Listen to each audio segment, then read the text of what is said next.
derepe nyamburko apaya ma ya Isiolo kochomo Moyale okwayo piny owacho mondo odonjre kuo dhok mitimo apaya no mabiro bang' loche 30 moting'o dhok gi ngamia kwamo e boma mar Marsabit kuom ndalo 2 nikech luoro mar kuo mag dhok. Dan Isaac ma en jariemb nyamburko apaya no oywago rochruok mar arita apaya no kowacho ni jokwe jamnigo michichgo ni yae kaunti ma Samburu thoro chuno joriemb nyamburko mondo olor jamni eka bang'e dhi gi dhok e yor ang'enge. Yusuf Abdalla ma bende en jariemb nyamburko no chwade gi magina gi jonjorego ma lisasi omoko e dende. Derepego dwaro ni piny owacho otim duto manyalo mar reso gi e lwet jonjorego.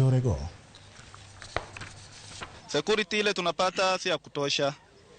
Na mimi kama kwanza sasa kama nikiwa naongea niko na risasi hiyo kwa mwili. Nimepigwa risasi, nimefanya operation juzi tu, hata imeshindikana kutolewa hata hadi sasa iko kwa mwili yangu. Sijui nini imebadilika zamani, unapea escort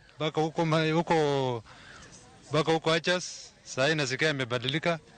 Ndio tunaumia kwa barabara. Ng'ombe inakufa, ngamia, mbuzi iko karibu gari 30 iko hapa. Wengine wanaenda kusherehekea New Year, tumeshinda kutembea baba. Tunaomba serikali tuangalie tafadhali. Sasa kiangazi imejaa huko kwetu na ng'ombe yote unaanza kukufa.